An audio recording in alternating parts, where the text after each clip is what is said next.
ठीक है, आइए समझते हैं आरएमएस वैल्यू। आरएमएस वैल्यू देखो क्या होता है, आरएमएस का मतलब होता है रूट मीन स्क्वायर। लेकिन एक चीज यहाँ पर ये नहीं समझ में आती है कि जब भी हम डीसी सर्किट के न्यूमेरिकल सॉल्व करते हैं या डीसी सर्किट का जब भी कॉन्सेप्ट देखते हैं तो वहां पर हम सिर्फ एक वैल्यू पढ़ते हैं। लेकिन जब भी हम एसी सर्किट का जैसे ही हम कॉन्सेप्ट पढ़ना स्टार्ट करते हैं, स्टेडी स्टेट एनालिसिस, तो उसमें मल्टीपल कॉन्सेप्ट आते हैं। ठीक है, वो मल्टीपल कॉन्सेप्ट क्या है, मतलब एक ही वोल्टेज को कई सारी वैल्यूज से रिप्रेजेंट किया जाता है। ठीक, तो हमको बस ये समझना है कि यहाँ पर जो एसी सर्किट में जो आरएमएस वैल्यू है क्यों कैलकुलेट किया जाता है, उसकी नीड क्या है, राइट, क्यों कैलकुलेट करते हैं और कैसे कैलकुलेट करते हैं, दो चीजें इंपॉर्टेंट है। और इसका सिग्निफिकेंस क्या है, राइट, कि आरएमएस वैल्यू का सिग्निफिकेंस क्या है। तो हमको सबसे पहले समझना पड़ेगा दो चीजें, वो क्या है कि वेवफॉर्म, यानी कि जो एसी सर्किट का जो वेवफॉर्म है और जो डीसी सर्किट का वेवफॉर्म है, पहले हमको वो समझना पड़ेगा। एक तो सप्लाई हमारे पास वो है जो कि कैसा होता है, टाइम वेरिंग। टाइम वेरिंग मतलब जो टाइम के साथ चेंज कर रहा हो, टाइम के साथ चेंज कर रहा हो, राइट, जिसको हम लोग बोलते हैं साइनोसॉइडल सप्लाई, जो कि हम कुछ और नहीं बल्कि एसी सप्लाई ही बोलते हैं, AC current, right. AC, AC का मतलब क्या हुआ कि टाइम के साथ देखो वेरी कर रहा है, टाइम के साथ वेरी कर रहा है, इसका वैल्यू जो है फिक्स नहीं है, कांस्टेंट नहीं है, राइट, टाइम वेरिंग, जिसको बोलते हैं टाइम वेरिंग, टीवी।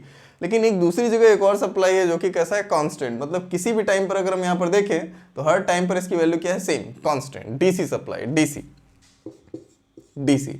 अब ये दो अलग अलग नेचर के सप्लाई बनते कैसे हैं, जाहिर सी बात है, ये जो अल्टरनेटिंग सप्लाई यानी कि जो अल्टरनेटिंग करंट है, अल्टरनेटिंग करंट का जो प्रोडक्शन होता है हमेशा मशीन के थ्रू होता है, राइट। यानी कि जब भी मशीन हम यूज करते हैं एनर्जी प्रोड्यूस करने के लिए तो वहां पर हमेशा हम टाइम वेरिंग सप्लाई ही मिलेगी हमको। अगर किसी भी डायनामिक चीज की अगर हम बात करें जो कि टाइम के साथ खुद वेरी कर रहा है तो कभी भी कांस्टेंट चीज वो डेवलप नहीं कर सकती है, राइट। और कांस्टेंट चीज अगर कोई डेवलप हो रही है तो जाहिर सी बात है उसका नेचर कैसा है, स्टैटिक, जैसे कि डीसी सप्लाई है। अगर सोलर सेल की बात करें तो सोलर सेल में हमें कांस्टेंट सप्लाई मिलती है क्योंकि उसमें सारी चीजें स्टैटिक है। सोलर सेल हमने सिंपली रख दिया हुआ है, उसमें सब कुछ स्टैटिक है, उसमें कुछ भी मूव नहीं कर रहा है, रोटेट नहीं कर रहा है। तो अंडरस्टूड है कि वहां पर जो सप्लाई मिलेगी कैसी मिलेगी, हमारे पास स्टैटिक ही मिलेगी, यानी कि डीसी करंट मिलेगी। लेकिन जो हमको ये वेवफॉर्म मिलती है हमको कहाँ से मिलती है, मशीन के थ्रू। जब हम एसी ऑल्टरनेटर की बात करते हैं, इंडक्शन जनरेटर की बात करते हैं, तो वहाँ पर हमको टाइम वेरिंग सप्लाई ही मिलेगी हमेशा, ठीक है, क्योंकि उसका नेचर कैसा है, डायनामिक। और डायनामिक चीज़ कभी भी कांस्टेंट चीज़ डेवलप नहीं करेगी।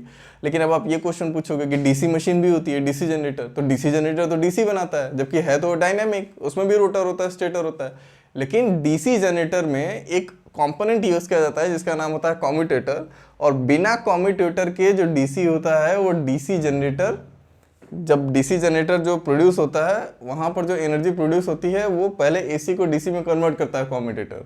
कहने का मतलब जो डीसी जनरेटर होता है उसमें जो आर्मेचर होता है, आर्मेचर में एसी ही डेवलप होती है। ये कंफ्यूजन दिमाग से निकाल देना है। आर्मेचर में जब एसी डेवलप होती है तो फिर उस एसी को डीसी में कन्वर्ट करने का काम कौन करता है, वहां पर कम्यूटेटर करता है, राइट। यानी कि बिना कम्यूटेटर के हम किसी भी डीसी जनरेटर को हम डीसी जनरेटर हम बोल ही नहीं सकते, राइट। तो वहां भी एसी ही डेवलप होती है, ये कंफ्यूजन नहीं होना चाहिए, ठीक। तो कांस्टेंट सप्लाई और एक हमारे पास वेरिएबल सप्लाई, इसको रिप्रेजेंट करने के लिए हमको ज़्यादा प्रॉब्लम नहीं होती, लेकिन इसके रिप्रेजेंटेशन के लिए हमको काफ़ी सारी चीज़ें कंसीडर करनी पड़ती है। जैसे जो साइनोसॉइडल वेवफॉर्म होता है उसको हम लोग कैसे रिप्रेजेंट करते हैं, in case of AC supply हम क्या करते हैं, Vt, small Vt is equal to Vm sine omega t, ठीक है। इस इक्वेशन को यहां पर ये क्या है, Vt क्या है, एक्चुअल में Vt को बोलते हैं इंस्टैंटेनियस वोल्टेज,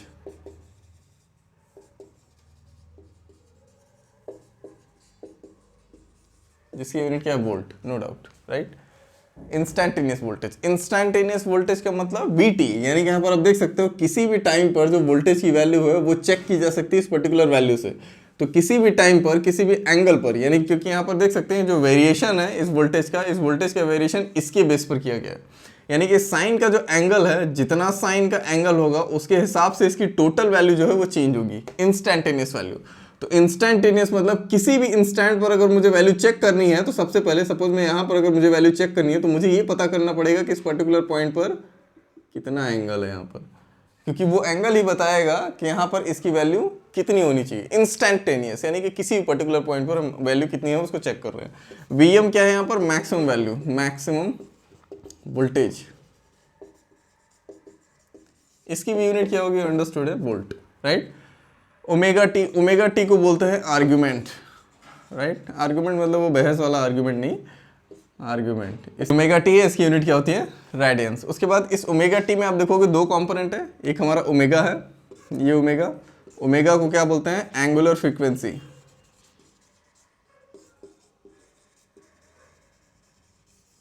जिसकी यूनिट होती है रेडियन पर सेकेंड।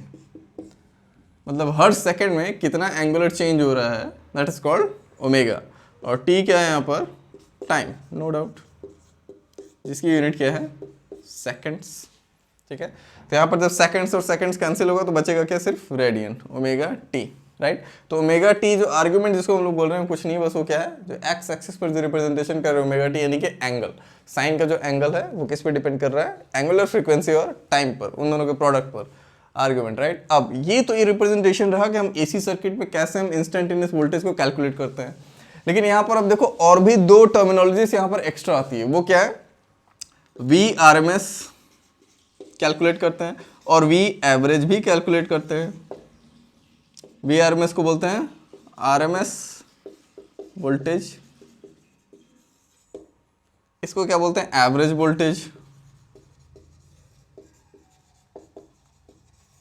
Average voltage. अब समझना यही है कि हमको जब हमारे पास ये इक्वेशन ऑलरेडी है जहां पर हम इंस्टेंटेनियस वैल्यू, मैक्सिमम वैल्यू हमारे पास है, मैक्सिमम वोल्टेज, तो हमको ये दोनों चीजें क्यों पढ़नी है, ठीक है। क्वेश्चन मार्क ये है कि हमको ये दोनों चीजें क्यों पढ़नी है, जरूरत क्या है इसकी, ठीक है। हम दो एक्स्ट्रा पैरामीटर्स यहाँ पर क्यों पढ़ रहे हैं, जबकि हमारे पास डीसी सर्किट में, डीसी सर्किट का जब आप रिप्रेजेंटेशन करोगे तो यहाँ पर V T is equal to क्या है, सिंपल V, कैपिटल V, क्योंकि यहाँ पर जो V और T का फंक्शन है ये कांस्टेंट है, थ्रू आउट द टाइम में क्या है, कांस्टेंट, किसी भी आप टाइम पर चेक कर लो उसकी वैल्यू सेम है, VT is equal to V। तो इसके एक्सप्रेशन में तो कोई प्रॉब्लम नहीं है, मतलब जो इसका मैक्सिमम वैल्यू है वही उसका एवरेज वैल्यू, वही उसका आरएमएस वैल्यू, यहाँ पर प्रॉब्लम नहीं है, कंफ्यूजन यहाँ पर नहीं है, कंफ्यूजन यहाँ पर है क्योंकि यहाँ पर कुछ एडिशनल यहाँ पर अब रिप्रेजेंटेशन यहाँ पर ऐड हो गया, जैसे कि आरएमएस वैल्यू और एवरेज वैल्यू। तो हमको ये समझना है कि यहाँ पर आरएमएस वैल्यू और एवरेज वैल्यू का क्या इंपॉर्टेंस है, हम क्यों पढ़ते हैं, राइट। तो सबसे पहले स्टार्ट करते हैं यहाँ पर आरएमएस वैल्यू। बेसिकली मैं इस वीडियो में सिर्फ यही बताऊंगा क्योंकि नहीं तो फिर वीडियो लेंदी हो जाएगा, तो इसलिए मैं इसको दो पार्ट में कर दूंगा। अभी मैं आरएमएस वैल्यू बता दूंगा कि आरएमएस वैल्यू का क्या इंपॉर्टेंस है, कैसे कैलकुलेट करते हैं, राइट। तो यहाँ पर आरएमएस वैल्यू कैसे कैलकुलेट करते हैं और क्यों किया जाता है, इसकी नीड क्या है, ये समझते हैं पहले, ठीक है। तो सबसे पहले आते हैं आरएमएस वैल्यू पर, राइट, ठीक है। तो हमको यहाँ पर ये समझना था कि हम आरएमएस वैल्यू यहाँ पर कैलकुलेट करते क्यों हैं और इसका सिग्निफिकेंस क्या है, हमको ये चीज़ समझनी है, राइट। तो यहाँ पर मैंने दो सर्किट लिए, ठीक है, दो सर्किट यहाँ पर लिए मैंने, और यहाँ पर एक रेसिस्टेंस मैंने यहाँ पर कंसिडर किया, रेसिस्टेंस मतलब लोड, राइट। जो वैल्यू यहाँ पर रेसिस्टेंस की है वही वैल्यू यहाँ पर भी है उसी रेसिस्टेंस की, राइट। मतलब ये जो लोड का जो वैल्यू है वो दोनों क्या है, सेम। अब यहाँ पर जो मैंने सप्लाई लिया है अलग अलग डिफरेंट लिया है, एक केस में मैंने लिया डीसी सप्लाई, दूसरे में मैंने क्या लिया है, एसी सप्लाई, राइट। ये क्या है मेरा VT और ये मेरा क्या है V।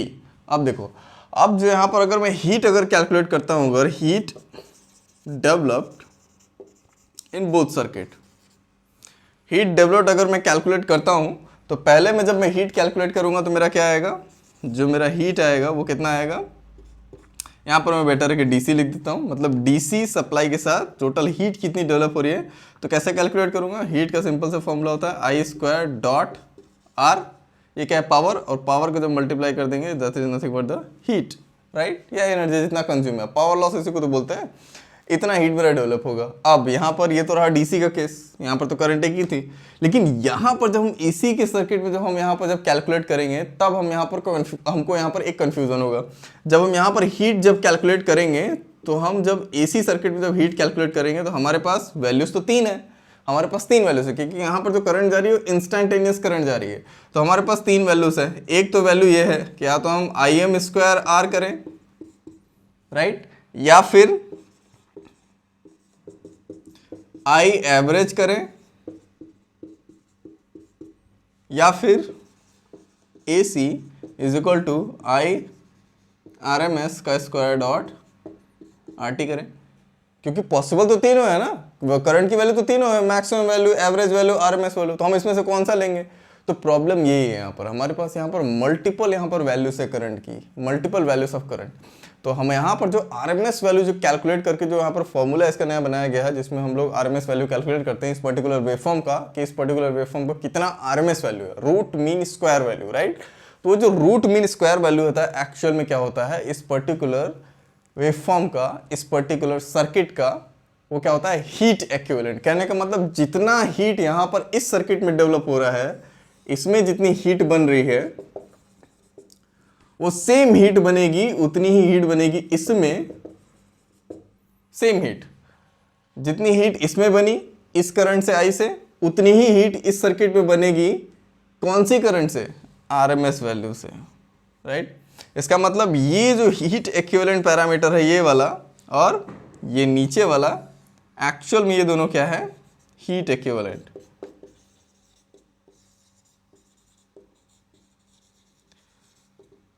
तो जब भी हम एसी सर्किट में हीट एक्विवेलेंट जो आरएमएस वैल्यू हम कंसीडर करते हैं, यानी कि जब भी पावर लॉस जब कैलकुलेट किया जाता है तो वहां पर हम आरएमएस वैल्यू को कंसीडर करते हैं, because power loss is calculated by using the RMS value. इसका मतलब कि जो जितना पावर लॉस करंट की वजह से उस पर्टिकुलर सर्किट में होगा, जितना हीट वहां पर डेवलप होगा, उतना ही same amount of heat AC circuit में डेवलप होगा जब हम आरएमएस वैल्यू कंसीडर करके कैलकुलेट करेंगे तब।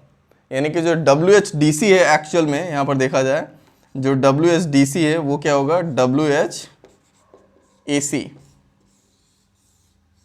लेकिन ये AC कब आएगा, जब यहां पर आरएमएस वैल्यू कैलकुलेट करके सॉल्व करेंगे तब उतना ही सेम अमाउंट ऑफ हीट वहां पर डेवलप होगा एसी सर्किट में, राइट। तो इसीलिए यहां पर आरएमएस वैल्यू को कंसीडर किया जाता है। तो बेसिकली ये क्या है, RMS value heat equivalent parameter है, हीट एक्विवेलेंट पैरामीटर। उसी तरीके से एवरेज वैल्यू जो होता है उसका भी सिग्निफिकेंस अलग होता है, ठीक। तो इस तरीके से फॉर्मूले में ये जिस पैटर्न में यहाँ पर रखा हुआ है, ये दोनों फॉर्मूला कभी यूज नहीं करना है पावर लॉस के लिए, राइट। हमेशा पावर लॉस को जब भी कैलकुलेट करना होता है एसी सर्किट में तो वहां पर आरएमएस वैल्यू को ही कंसिडर किया जाता है, राइट। अब इसके बाद समझते हैं कि इसको कैलकुलेट कैसे करते हैं। ये तो था कि इसका सिग्निफिकेंस क्या है, हम क्यों पढ़ते हैं इसको, इसकी जरूरत क्या है। लेकिन अब यहाँ पर समझना ये है कि हमारा जो आरएमएस वैल्यू है ये कहाँ गया, ये आरएमएस वैल्यू आरएमएस वैल्यू अब कैलकुलेट कैसे करते हैं। इसका एक सिंपल सा फॉर्मूला है, अगर हमको इंटीग्रेशन आता है तो हम बड़ी आसानी से इसको सॉल्व कर सकते हैं, ठीक है। तो अब उसको समझते हैं कि इसको कैलकुलेट कैसे करते हैं, इसका फॉर्मूला क्या है, राइट। तो पहला क्वेश्चन ये था वाई, यानी कि हम इसको क्यों फाइंड आउट करते हैं, इसकी जरूरत क्यों पड़ती है हमको, ठीक है। आरएमएस वैल्यू हम कैलकुलेट क्यों करते हैं, इसका सिग्निफिकेंस क्या है इलेक्ट्रिकल सर्किट में, ठीक है। तो मैंने बताया कि क्या है, ये हीट एक्विवेलेंट पैरामीटर है, ठीक। अब दूसरी चीज यहाँ पर कैलकुलेट कैसे करते हैं, यहाँ पर क्वेश्चन क्या है, हाउ, कैसे कैलकुलेट करते हैं। तो इसका एक बड़ा ही सिंपल सा फॉर्मूला होता है, अगर इंटीग्रेशन अगर आता है तो बड़ी ही आसान है। आरएमएस इज इक्वल टू, यहाँ पर फॉर्मूला होता है 1/t 0 to t vt, यानी कि जो भी फंक्शन है, ठीक है, डॉट t, राइट। ये फॉर्मूला अगर पता है तो आप इजीली यहाँ पर आरएमएस वैल्यू आप कैलकुलेट कर सकते हो, ठीक है। लेकिन यहाँ पर एक चीज़ ये याद रखनी, मैंने बहुत ही जब मैं पढ़ाता था तो उस टाइम मैं देखता था कि बहुत ही बेसिक कंफ्यूजन होता था वहाँ पर स्टूडेंट्स का, कि यहाँ पर जो वी आर एम एस है, यहाँ पर वी आर एस में RMS ही क्यों है, अगर हमको आई कैलकुलेट होगा तो करना होगा तो कैसे करेंगे।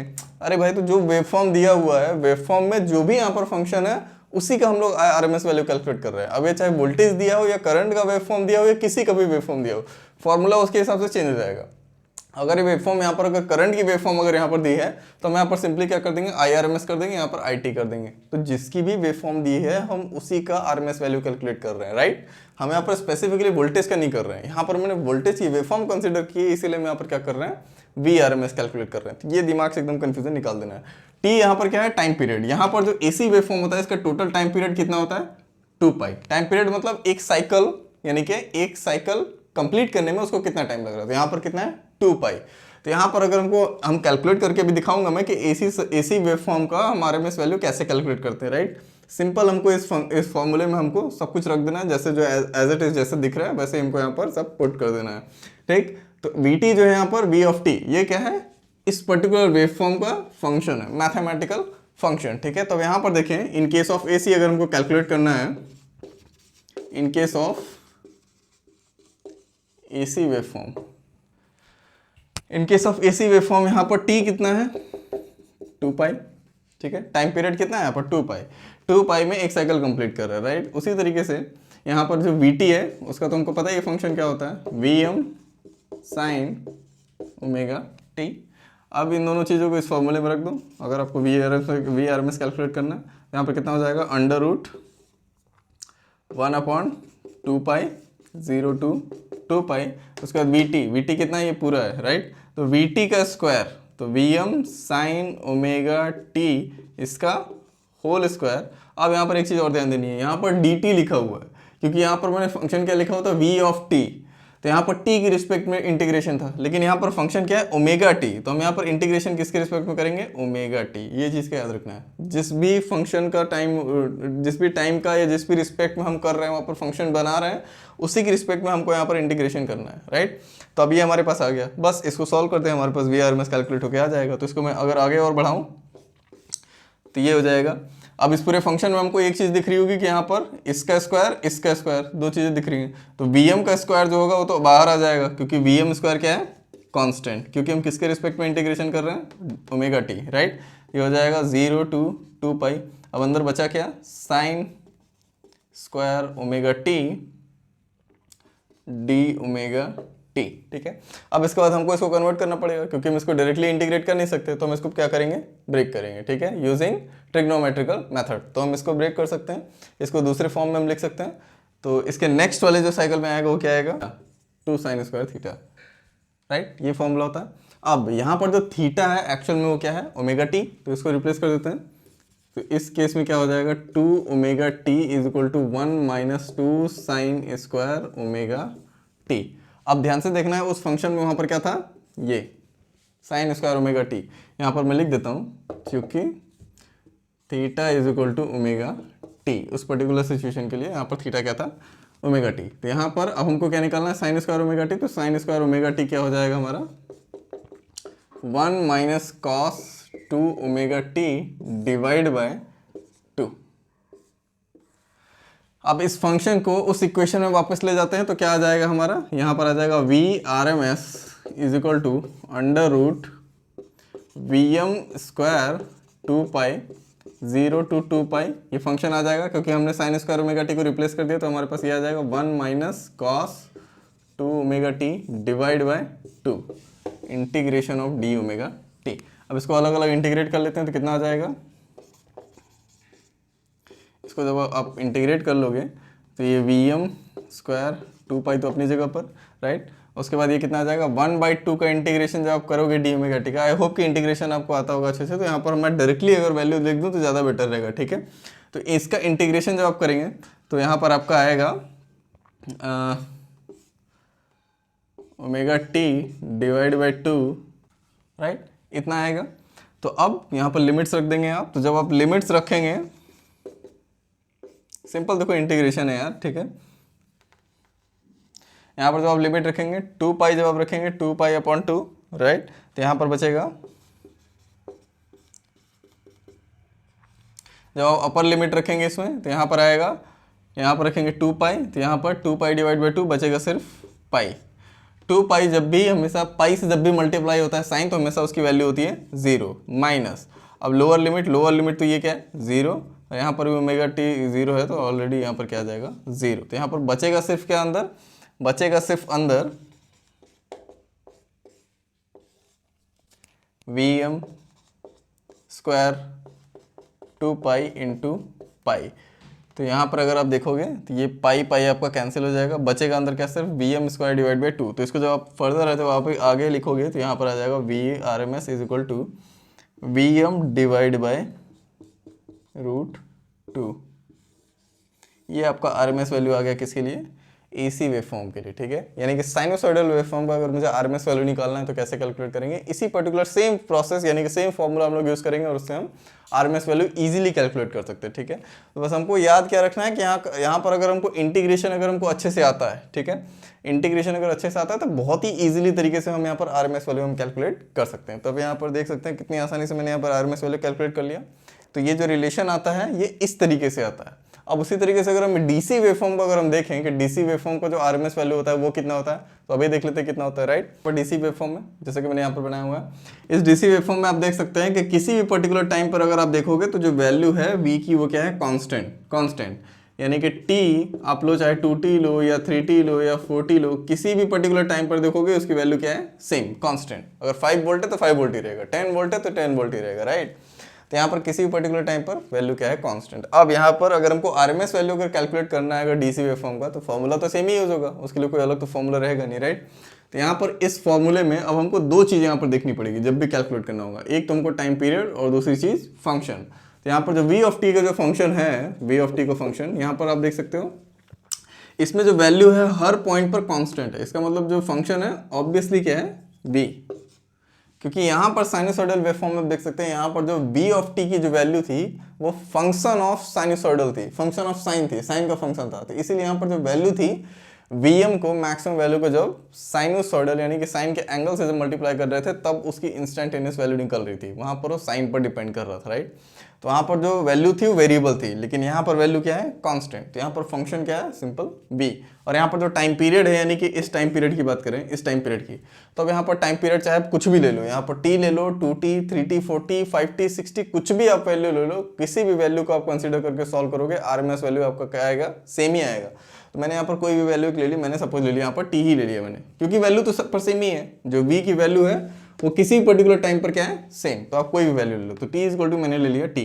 अब इन दोनों वैल्यूज को इसमें रख दो, तो v आरएमएस कैसे कैलकुलेट होगा, फॉर्मूला तो वही यूज होगा।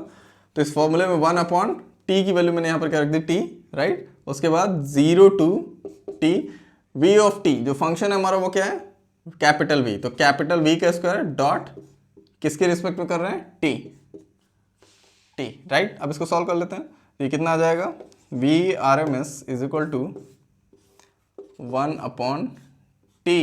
यहाँ पर जो v स्क्वायर जो हमारा वो क्या है, कांस्टेंट, तो ऑब्वियस सी बात है वो क्या आ जाएगा, बाहर आ जाएगा, अंदर बचेगा 1 का इंटीग्रेशन क्या होता है, t, और t का जब हम इंटीग्रेशन जब लिमिट्स रखेंगे तो वहाँ पर हमारे पास क्या आएगा, मैं लिख ही देता हूँ, t 0 to t, राइट। तो यहाँ पर इसको जब फिर से फर्दर जब सॉल्व करेंगे तो v RMS is equal to, तो ये हो जाएगा आपका v स्क्वायर t डॉट, यहाँ पर जब लिमिट रखेंगे upper limit minus lower limit, तो क्या आ जाएगा t-0, और t-0 निकल के क्या आएगा, सिर्फ t। तो कहने का मतलब t और t क्या हो जाएगा, कैंसिल। v स्क्वायर जब अंडर रूट से बाहर आएगा तो क्या बचेगा, सिर्फ v। इसका मतलब जो v RMS आया वो कितना आया, कैपिटल V। कहने का मतलब, कहने का तात्पर्य ये है कि यहाँ पर जो RMS वैल्यू है वो क्या होता है, डीसी सिग्नल में जो RMS वैल्यू है वही हमारा क्या है, मैक्सिमम वैल्यू, राइट। क्योंकि मैक्सिमम वैल्यू तो V ही है ना, तो जो मैक्सिमम वैल्यू वही हमारी क्या है, RMS वैल्यू, राइट। तो यहाँ पर डीसी का कैलकुलेट करने की जो हम कैलकुलेट करने में हमको प्रॉब्लम नहीं होती है, प्रॉब्लम तब होती है जब हमारे पास वेवफॉर्म का जो पैटर्न है वो जब चेंज किया जाता है। अगर ट्रायंगुलर वेवफॉर्म मिल गई, स्क्वायर वेव मिल गई, तब हम उसका कैसे कैलकुलेट करेंगे आरएमएस वैल्यू। तो हमको बस ध्यान ये रखना है, ध्यान रखने की ये चीज़ है आरएमएस वैल्यू में, कि इस इक्वेशन को हमको याद रखना है। इस इक्वेशन में जो हमारे पास दो चीज़ें, एक तो टाइम पीरियड और दूसरी चीज़ हमारी क्या है यहाँ पर, फंक्शन, जो हमारे पास वीटी है, यानी कि कुछ कोई भी फंक्शन हो जाता है, जरूरी नहीं कि वोल्टेज का ही फंक्शन हो। उस वेवफॉर्म का जो भी फंक्शन है सबसे पहले उसको फाइंड आउट करना पड़ेगा, उस फंक्शन को फाइंड आउट करके उसको स्क्वायर करके तभी इंटीग्रेट करना है, और टाइम पीरियड वहाँ पर स्पेसिफाई करना है, राइट। तो ये चीज़ का ध्यान रखना है। तो आरएमएस वैल्यू क्या है, इसका इंपॉर्टेंस क्या है, इसका सिग्निफिकेंस मैंने बताया, और ये कैसे कैलकुलेट करते हैं ये भी मैंने बताया। यहाँ पर मैंने दो एग्जांपल भी लिया कि एसी का कैसे कैलकुलेट करते हैं और डीसी वेव का कैसे कैलकुलेट करते हैं, राइट। इसके अलावा अगर कोई भी अगर इससे रिलेटेड कोई भी अगर डाउट आता है, ठीक है, आरएमएस वैल्यू का, ये कोई पर्टिकुलर वेवफॉर्म है जिसका आरएमएस वैल्यू कैलकुलेट करने में प्रॉब्लम हो रही है, नहीं समझ में आ रहा कैसे कैलकुलेट हुआ है, तो आप डेफिनेटली उसको कमेंट कर सकते हैं, ठीक है। मैं उसको डेफिनेटली उस पर वीडियो बना दूंगा, राइट। Thank you.